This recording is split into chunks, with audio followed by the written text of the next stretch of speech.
Hi Manifestors, I'm Meera Allen with your Manifesting Destiny Moon Update. So we are coming to a new moon in Aries and it is huge. Astrologers always talk about this new moon in Aries as, because Aries is the start of our zodiac. It's the start of all these cycles where the sun moves through each of the astrology signs. So being the start, we're still right on the tail end of this finish. How was the last new moon in Pisces for you a month ago? How was that full moon in Virgo? That was massive 2 weeks ago. And what have you noticed that you're really and truly healing over this last fortnight?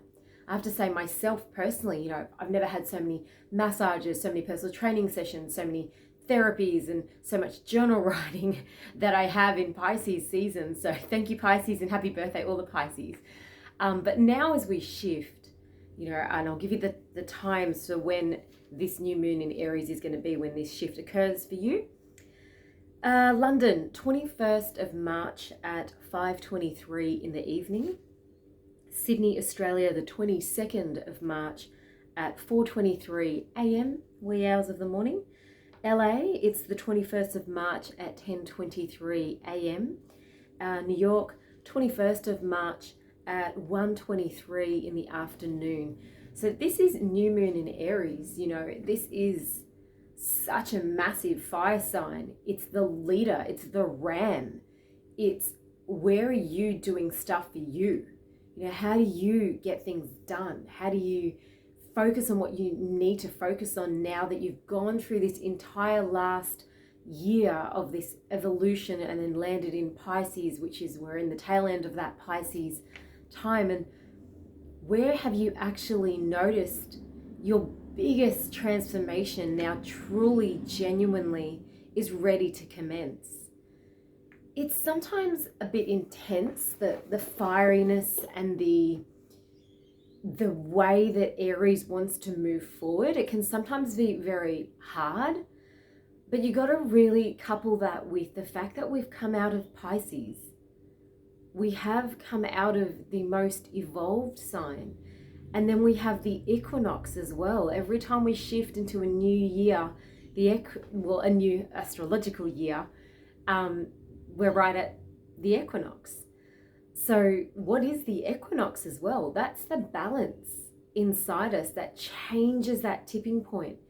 But the actual equinox is when we have that true balance between seasons. We have a balance on the planet Earth, even if it's just for that day, for that moment. We finally get to go within and we get to go, oh, what is the one thing that brings me total balance and equilibrium? And now where do I want to lead forward in that Aries feeling, powering ahead with that ram, that you can make those decisions and move forward. When you look at your wheel of life, I do this with a lot of my clients, we look at the 8 facets of life. You look firstly at your spirituality, your time that you spent in your meditation. You look at your mind and the way you journal write, what you're reading, what you're putting in your input, what are you studying? I've been really going deeply into the emptiness and quantum physics lately in a really deep way, in what happens when you study the nothingness, and the microcosm and the macrocosm of the world are exactly the same when we go into our deepest photonic particles of light and sound waves.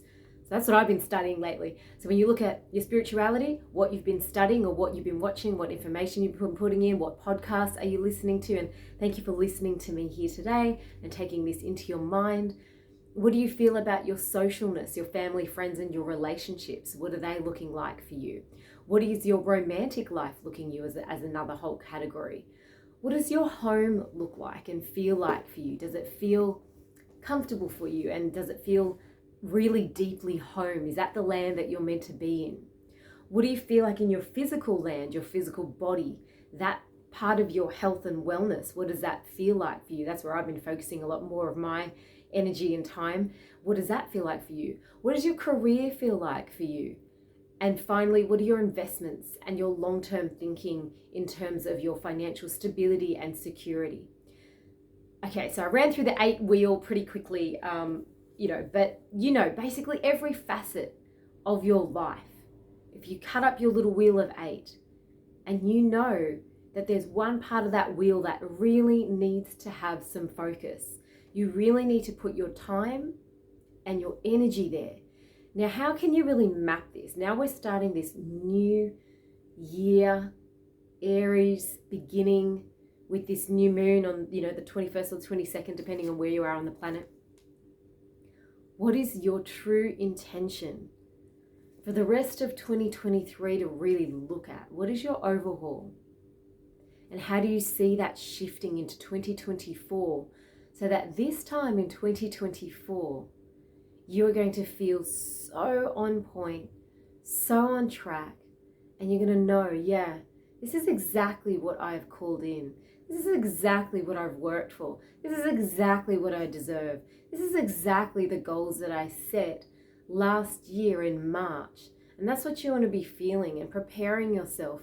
So think of this, if you felt like New Year's doesn't sit with you as in the 1st of January according to the Gregorian calendar, if that doesn't sit well with you and you feel like, oh, I'm always lagging behind or whatever, or maybe you've had an awesome start to your 2023 with focus, but now you get to do this with an emotional lunar intention. So sun is our, daytime self and what we show the world and our career self. But our moon side of us is our inner world, our spiritual self, our emotional body, our nurturing self, how we get those needs met. I mean, our new moon, it's the inner, it's the dark time, it's that inner introspection. So think about, I know Aries is very powerful. So for those of you that are born in the sign of Aries, happy birthday for the Aries people coming up. And for those of you that have a rising or you have a moon in Aries, you guys are going to be like, yeah, I know what I need to focus on and I'm ready. And no matter how hard it's going to be, I'm going to go. You guys, you're going to have this extra, and especially people that are born with a lot of fire in their chart or you're a fire sign, you're definitely going to relate to that. As I said, that the sun just got really, really bright. Anyway, so yeah, fire sign, and I've got my my little, this beautiful, what is it, bergamot and rose and musk. It's just beautiful scent. A little candle today because of the fire element of Aries. And maybe that's another part of you. Where do you need to look at your fire? Where do you need to look at your motivations? Where do you need to look at your passions? Where do you need to look at, well, for me, it's my digestive fire, your actual fire, your Agni burning in your body. Where do you need to rethink about what you get fired up about? Remember that whole Mars aspect of warring. Where do you feel a lot of anger or frustration? Have a look at where all your fires sit this new moon in Aries. Fire in every aspect of your life. What's your relationship with the sun? I've been spending so much time having sun on my skin after I swim and making sure I take time to sunbathe and have that real relationship with the sun. And when you think about fire, a relationship with the sun is also a relationship with the masculine. Aries is a very masculine sign. It doesn't want to be told what to do. It never wants to be told what to do. It's powerful and it's yang. It knows what to do. So it's a really strong time with the yang side.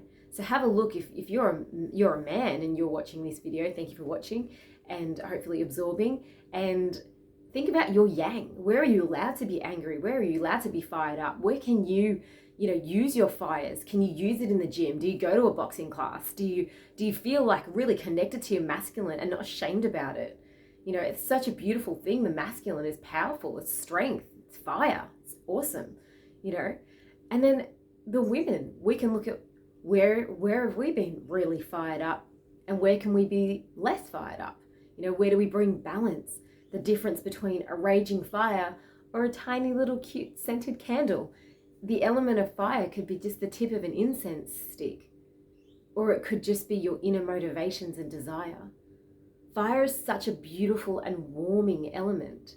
So we've got to remember it does both. Fire can destroy, but fire can warm. And without that fire, without that sun, without that masculine, we don't have life. So this is an ode to the masculine. Thank you for life. Thank you deeply for that element of fire. So I'm going to go into a couple of little things that, as you guys know, I love Yasmin Boland. So I always look at her for a lot of my Moonology, which is her beautiful deck of cards is actually called the Moonology Oracle Guidebook. But, you know, I'm not sponsored by her. I just love her. I just think she just resonates with me. Some people have different ones that resonate with them, but I just love Yasmin Boland. So she says here, when you can imagine your practices, that you can hold your ground. The divine feminine is re-emerging with magical practices such as intention setting at new moon and the resistance and the release of it all. The full moon. So if your pledge is going to be connected to each new moon and each full moon cycle ahead, what do you want to pledge? So if you think of a new moon as signing a contract and making a decision and setting an intention really strongly, and then you think of the full moon as that intention illuminated. So she has this beautiful pledging, and it says, I, and you insert your name, Meera, here, do hereby pledge myself to connect with the new and the full moons each month, to expand my consciousness and my awareness and my connection to the cosmic divine. You know, I think a fiery pledge, you know, whatever it is that you want to pledge to connect with, it might be, you know, I choose to pledge and connect to going to the ocean every day. Okay, that's probably a little bit easy. But, you know, whatever your pledge needs to be for this Aries new moon, what is that new side of you? You know, I pledge to connect to myself every new moon and full moon, and you do a little check-in. So it's only really fortnightly. Pretty much when I post these videos is actually fortnightly. So it's like your new moon and full moon can just be your little rhythm, your cycle, your little check-in. Doesn't matter whether you're a man or a woman. Women, we connect to it more. I mean, I'm bleeding on the dark moon here, you know, as it's waning moon, and I'm going to this dark moon and I'm bleeding and I'm ovulating on a full moon. So I feel very in tune with the cycles. I always fall out of tune with the cycles at different times. But right now I'm really in that last bits of Pisces shedding, and I'm ready to have this new moon, and I can feel like my body is even preparing, it's even shedding, it's even cleansing at this time. And I'm in that, you know, really internal space lately. I've done so much sleeping over the last 2 days.